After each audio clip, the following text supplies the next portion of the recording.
Hi, today's question comes from Tiffany, and she has a really great question. She wants to know, what is a natural way she can use to lower stomach acid because she's been diagnosed with GERD, that stands for gastric esophageal reflux disease, also known as heartburn. She has stomach pain, she has coughing, all the things that come with GERD. So she wants to know what is a natural way to lower stomach acid because she doesn't want to be taking antacids. Now, this is a great question because, number one, millions of people out there take antacids. Some are called H2 blockers, some are called PPI, proton pump inhibitors, but it's one of the most prescribed medications. And what's so great about this question is here's a person who wants to be healthy, she's looking for a solution, and I'm going to give her 5 natural ways to help heal GERD, heartburn, gastritis, all the issues that deal with this problem.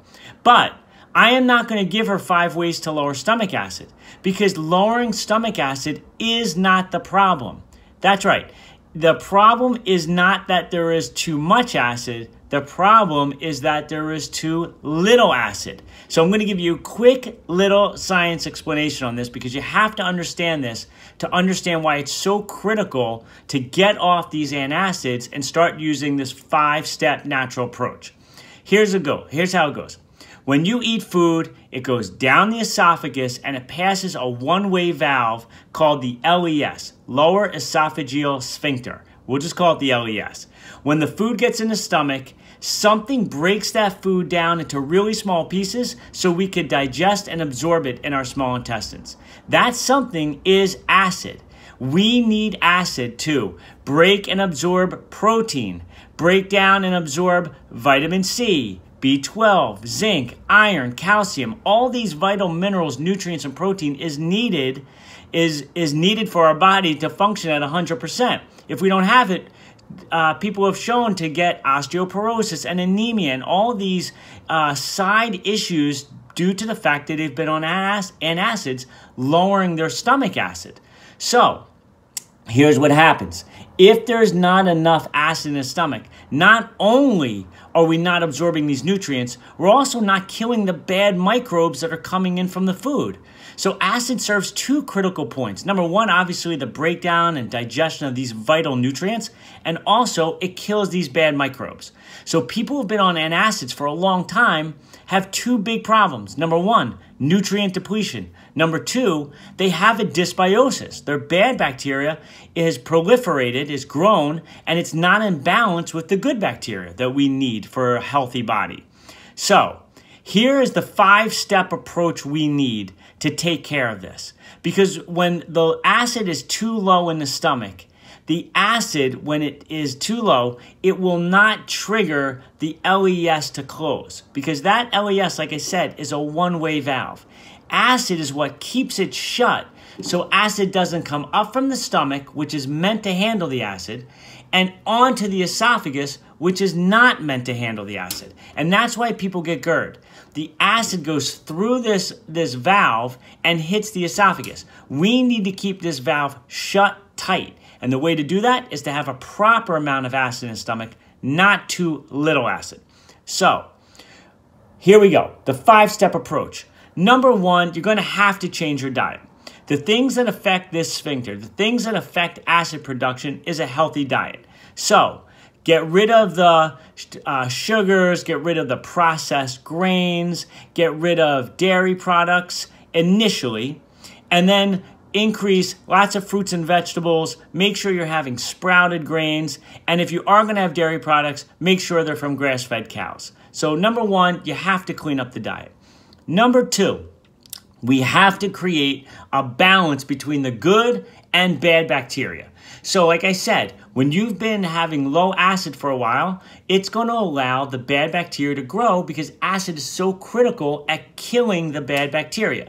So we need to make sure that you're getting good bacteria back in your body in the forms of fermented foods such as kefir, kimchi, and sauerkraut, or also take a great probiotic supplement. I formulated my own probiotic supplement, and it's really wonderful. It has exactly the amount of colony-forming units that you need, which is called CFUs. It's 20 billion, scientifically researched.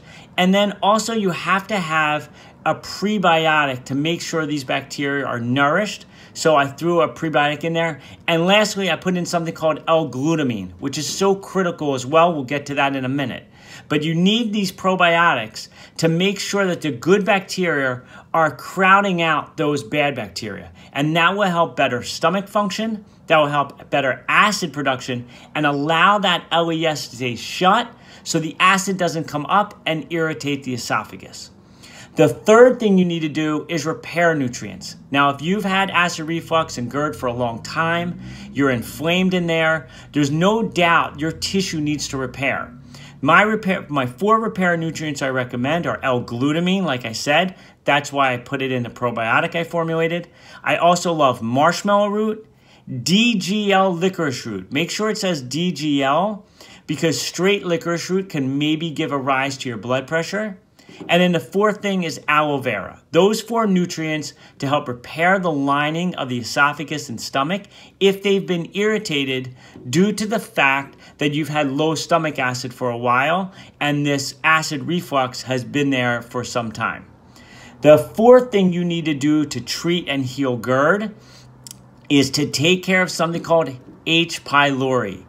70% of people who have old stomach ulcers and a majority of people who have GERD have this one bad microbe that sits in their stomach lining and secretes something that lowers our ability to secrete stomach acid, because acid kills H. pylori. So what do we need to do to kill H. pylori? I love Manuka honey. Make sure you're doing it on an empty stomach. That's number 1. Number 2, garlic is good at inhibiting H. pylori growth.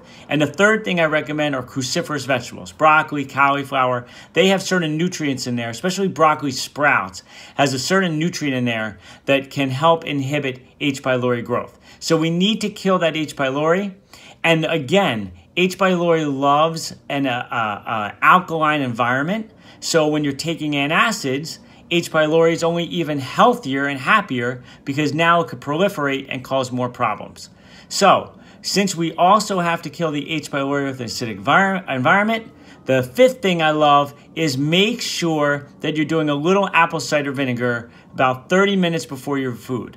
Take about a teaspoon initially with a glass of water, do that 30 minutes before your food to start setting up an acidic environment so that that valve will stay shut and the acid doesn't start hitting the esophagus. Again, these are all tips to make sure that your stomach is balanced with the good versus bad bacteria and your digestive tract, of course, that you're starting to produce the right amount of acid to keep that valve shut, that if you've had some inflammation, you're doing certain nutrients to keep that lining nice and healthy, and that you're eating a good and healthy diet so that your body is not producing these bad bacteria, that you're making the right amount of acid that you need to kill the bad bacteria coming into your system, and also to start breaking down the food that you need, the nutrients that you need so you can digest and absorb those properly. Now, if again, you've had this problem for a long time and you eat a particular food, like say tomatoes or something spicy that irritates or inflames your region, until your body gets healthy and until the lining gets nice and strong, stay away from those foods. Stay away from coffee and spicy foods and tomato-based foods and citrus-based foods for the time being until the lining gets nice and healthy, and then you could start digesting those foods again, and then you could start slowly bringing those foods back. I'm not saying that you have to get rid of them forever, but at least initially until the lining gets nice and healthy. So those are the tips to help you with GERD, to help you with heartburn. Again, if you're on medication, always speak with your doctor before you come off, just so that your doctor and you can work and wean you off properly. But understand this. Scientifically, your body needs acid. You need acid to, again, to kill those bad microbes, to absorb so many nutrients, to make your body work the way it's meant to work, efficiently, with lots of energy, strong bones, and just to feel great. So make sure that you take all these tips, take care of business, and you will feel amazing. All right? Again, if you have any health questions, always feel free to reach out. I'm always happy to answer. I hope you have an amazing holiday. Have a great night.